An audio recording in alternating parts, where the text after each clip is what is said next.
আজকের দিনটি খেলা হবে দিবস কি করে হয়? খেলা হবে দিবস কি করে হয়? আপনি ভাবুন তো, আপনি যদি নির্ভীক নিরপেক্ষ হন, পশ্চিমবঙ্গের বুকে একটা এমন এক দিব্য চরিত্র, এমন এক ঐতিহাসিক চরিত্র যে আমাদের এই সমাজকে, পুরো পশ্চিমবঙ্গকে রক্ষা করবার জন্য যেভাবে নিজের জীবন উৎসর্গ করলেন। আজকে 16ই আগস্ট 1946 16ই আগস্টকে স্মরণ করা উচিত। সেখানে আজকে আমরা শুনতে পাই তারা নাকি আজকে খেলা হবে দিবস পালন করছে। এ লজ্জা, লজ্জা, এ নির্লজ্জ বাংলার এমন একটা পরিস্থিতি তৈরি করতে যাচ্ছে। এই লজ্জা তার যারা এমন ভাবে আজকের দিনকে এমন এমন খেলা দিবস বলতে পারে।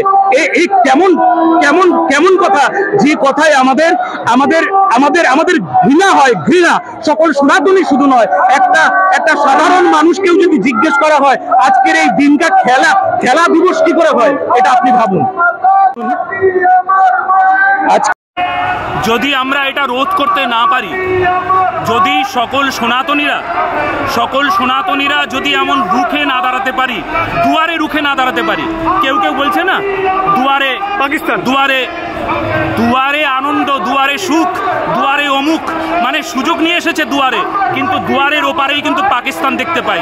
যদি কেউ লোভে পড়ে না, যদি কেউ লোভে পড়ে, টাকার লোভে পড়ে যদি নিজের দেশকে, নিজের ধর্মের সঙ্গে, নিজের দেশের সঙ্গে বিশ্বাসঘাতকতা করে, তাহলে দুয়ারের ওপারে দেখবে পাকিস্তান দাঁড়িয়ে আছে। মানে আমরা পাকিস্তানে বাস করতে লেগেছি। তা না হলে মুর্শিদাবাদের ঘটনা দেখুন, মুর্শিদাবাদে জাতীয় পতাকা উত্তোলন করতে দেয়নি। তাহলে ভাবুন, এটা কি আমাদের ভারতবর্ষ না? এটা পশ্চিমবঙ্গ কি ভারতবর্ষের একটা রাজ্য নয়? আর সেখানে এই নির্লজ্জ, এমন নির্লজ্জ যে যেখানে শুধু হিন্দুদের সঙ্গে বিরোধ নাই, কেবলমাত্র হিন্দুর সঙ্গে বিরোধ থাকলেও আমরা বলতাম হিন্দুর সঙ্গে বিরোধ। এ তো মানবিকতার সঙ্গে বিরোধ, এ তো জাতীয়তাবাদের সঙ্গে বিরোধ, এনার বিরোধ।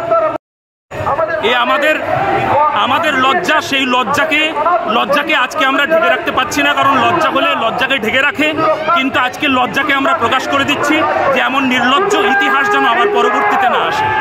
এরপরেও 16ই আগস্ট আসবে, কিন্তু সেই সময় আবার খেলা হবে। এই দিবস আমরা চাই না, আমরা চাই কালা দিবস, আমরা চাই গোপাল পাঠার দিবস। আজকে কি বার্তা দেবেন?